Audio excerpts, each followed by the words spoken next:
Welcome viewers and my dear students. பார்வையாளர்களையும் என் அன்பான மாணவர்களையும் வரவேற்கிறோம். இன்னைக்கு lesson number 4. In order to form simple present tense in Hindi, we have to add ta or te or ti along with verb root. ஹிந்தியில் எளிய நிகழ்காலத்தை உருவாக்க வினைச்சொல் வேருடன் தா அல்லது தே அல்லது தீயே சேர்க்க வேண்டும். Simple present tense at a glance. எளிய நிகழ்காலம் ஒரு பார்வையில். இங்கே ஹிந்தி வேர்ப் அல்லது வினைச்சொல் என்பது பட்னா. அதுடைய அர்த்தம் படிக்கிறது. வேர்ப் ரூட் அல்லது வினைச்சொல் வேர் என்பது பட். அதுடன் தா என்பது மெயில் சிங்குலர் அல்லது ஆண் ஒருமைக்கு பயன்படுத்த வேண்டும். மரியாதைக்குரிய நபர்களுக்கு இது பயன்படுத்த இயலாது. இங்கே மே பட்தா ஹூம் அப்படிங்கிறது நான் படிக்கிறேன் என்பது ஆண்பால் ஒருமை அல்லது மெயில் சிங்குலர் சொல்லக்கூடியது.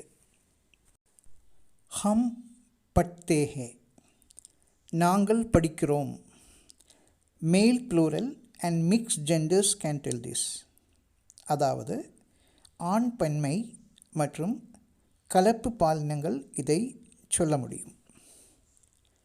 அடுத்தது கியா ஆப் பட்தே ஹே, நீங்கள் படிக்கிறீர்களா, நீங்கள் படிக்கிறீர்களா. This can be asked to a male respectable person. இதையே ஒரு ஆண் மரியாதைக்குரிய நபரிடம் கேட்கலாம். இங்கே தே என்பது male plural, mix genders, male respect இவை அனைத்துக்கும் பயன்படுத்தலாம். அதாவது ஆண் பன்மை, கலப்பு பாலினம் மற்றும் மரியாதைக்குரிய ஆண் நபருக்கு தே பயன்படுத்தலாம். மே பட்தி ஹூம், நான் படிக்கிறேன். ஃபீமேல் சிங்குலர் அல்லது பெண் ஒருமை சொல்லக்கூடியது. இங்கே பட் என்கிற வினைச்சொல் வேருடன் அல்லது வேர்ப் ரூட்டுடன் தீ பயன்படுத்த வேண்டும். அதேபோல் ஹம் பட்தி ஹே, நாங்கள் படிக்கிறோம். ஃபீமேல் ப்ளூரல் அல்லது பெண் பன்மை சொல்லக்கூடியது. அதே மாதிரி வே பட்தி ஹே, அவர்கள் படிக்கிறார்கள் அல்லது அவர் படிக்கிறார். ஃபீமேல் ப்ளூரல் மற்றும் ஃபீமேல் ரெஸ்பெக்டபிள் பர்சனுக்கு பயன்படுத்தலாம். அதாவது பெண் பன்மை மற்றும் பெண் மரியாதைக்கு பயன்படுத்தலாம். Auxiliary verbs or referential verbs such as is, am and are help us to complete a present tense sentence. துணை வினைச்சொல் அல்லது குறிப்பு வினைச்சொல் is, am, are போன்றவை நிகழ்கால வாக்கியங்கள் முடிக்க நமக்கு உதவும். Usage of is, am and are in Hindi. ஹிந்தியில் is, am, are பயன்பாடு.